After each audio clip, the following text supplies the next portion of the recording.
दिवसाची सुरुवात येशूबरोबर. आपल्या आयुष्यामध्ये असे अनेक लोक येतात जे आमच्या जीवनावर प्रभाव टाकून जातात आणि प्रत्यक्षात आपण त्यांना कधी बघितलेलं नसतं, परंतु तरी त्यांचं मार्गदर्शन आम्हाला आवडतं किंवा आम्हाला ते खूप लाभदायक ठरतं. उदाहरणार्थ एखादा लेखक घ्या.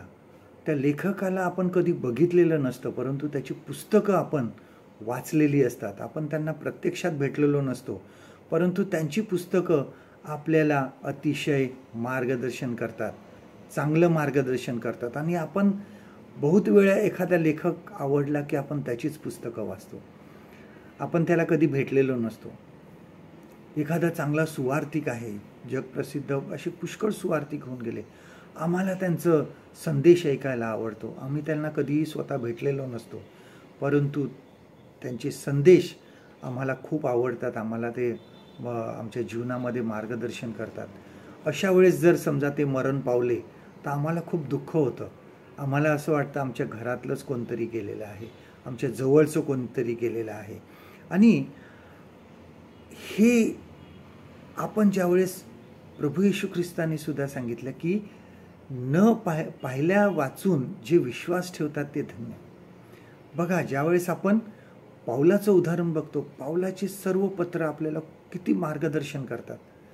त्याचे सर्व जे पत्र आहे हे पवित्र आत्म्याने लिहिलेले आहेत, देवाच्या आत्म्याने लिहिलेले आहेत. पण हे आपल्याला किती मार्गदर्शन करतात. आपण कधी पाऊलाला बघितलं नाही आहे, कधी आपण त्याला भेटलो नाही आहे, परंतु ते आपल्याला त्याची जे पत्र आहे ते आपल्या जीवनामध्ये मार्गदर्शन करतात. आणि हाच जो विश्वास आहे आमचा, हा आमच्या समाजाला एकत्र करतो. जे विश्वासणारे आहे त्यांना तो एकत्र करतो. आज माझ्यामुळे कोणाला मार्गदर्शन मिळत आहे का? माझ्यामुळे ख्रिस्ती लोक एकत्र येत आहेत का? कारण जेव्हा आम्ही ख्रिस्तावर प्रेम करतो त्यावेळेस आम्ही समाजावर प्रेम करतो.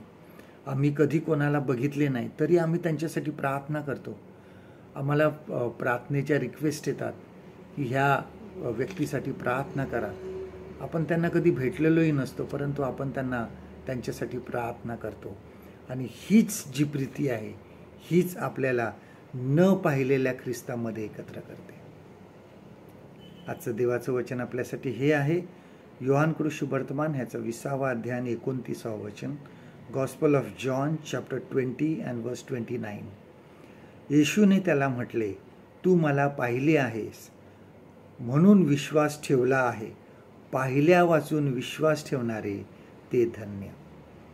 परमेश्वर करो आजचा दिवस तुमचा आशीर्वादित करो.